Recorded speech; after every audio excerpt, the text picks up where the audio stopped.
حضرت یوسف علیہ السلام خواب سے لے کر کنویں تک، یعنی جب بھائیوں نے آپ کو کنویں میں پھینکا اس وقت تقریباً کوئی 17 سال 18 سال آپ کی عمر تھی، اور پھر اس کے بعد 3-4 سال آپ عزیز مصر کے پاس رہے، عزیز مصر کے پاس، اور پھر اس کے بعد آپ جیل میں چلے گئے، اور جیل میں تقریباً کوئی 8-9 سال کا عرصہ آپ کا جیل میں رہا۔ 8-9 سال کا عرصہ جیل میں گزرا، تو اس طرح تقریباً آپ 30 سال کی آپ کی عمر تھی کہ جب آپ مصر کے حکمران جب آپ بنے، اور پھر بلا شرکت غیر 80 سال تک آپ مصر کے حکمران رہے۔ کفار مشرکین چونکہ یہود سے ملتے رہتے تھے، تو یہود کی طرف سے یہ سوال دیا گیا تھا کہ تم محمد رسول اللہ صلی اللہ علیہ وسلم سے حضرت یوسف علیہ السلام کے بارے میں پوچھو۔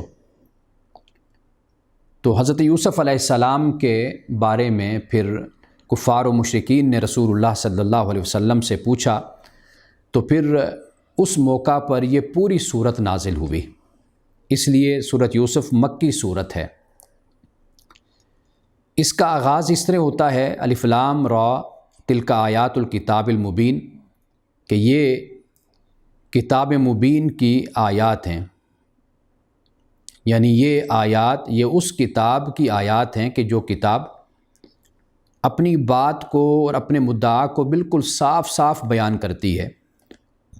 انا انزلناہ قرآنا عربیا لعلکم تعقلون، کہ بے شک ہم نے اس کو نازل کیا قرآن عربی بنا کر تاکہ تم سمجھو۔ نحن نقص علیک احسن القصص، اے نبی صلی اللہ علیہ وسلم، اے محمد صلی اللہ علیہ وسلم، ہم آپ پر یہ قصہ بیان کرتے ہیں، یعنی آپ کی طرف وحی کرتے ہیں، اور بہترین انداز میں اور پیرائے میں اور اسلوب میں واقعات اور حقائق کو ہم آپ کے سامنے بیان کرتے ہیں۔ وَإِن كُنْتَ مِن قَبْلِهِ لَمِنَ الْغَافِلِينَ، ورنہ اس سے پہلے تو آپ اس سے بے خبر تھے، یعنی آپ کو اس کے بارے میں، حضرت یوسف علیہ السلام کے بارے میں معلوم نہیں تھا۔ اذ قال یوسف لأبی، اب یہاں سے حضرت یوسف علیہ السلام کا ذکر شروع ہوتا ہے۔ یاد کرو اس وقت کو کہ جب یوسف نے اپنے والد سے کہا، اپنے باپ سے کہا، یا ابتی، اے میرے ابا جان، انی رأیت احد عشر کوکبا والشمس والقمر رأیتہم لی ساجدین، کہ میں نے 11 ستارے اور ایک سورج اور چاند کو میں نے دیکھا ان کو اپنے سامنے سجدہ کرتے ہوئے۔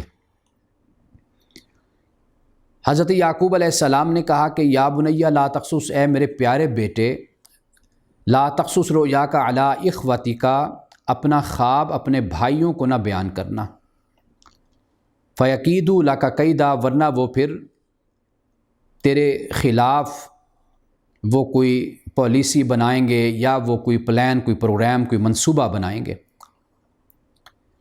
ان الشیطان للانسان عدو مبین، بے شک شیطان انسان کا کھلا دشمن ہے۔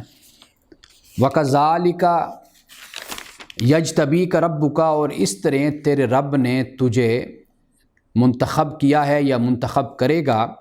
ویعلمک من تعبیر الاحادیث، اور تجھے سکھائے گا باتوں کی تہ تک پہنچنا، تعبیر الاحادیث۔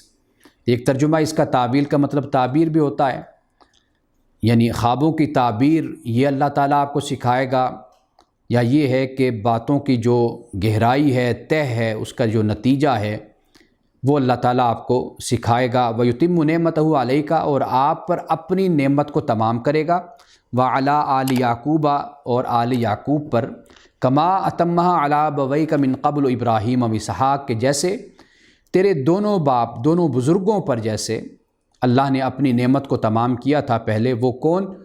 2 بزرگ، ابراہیم اور اسحاق۔ ان ربک علیم حکیم، بے شک تیرے رب جاننے والا، حکمت والا ہے۔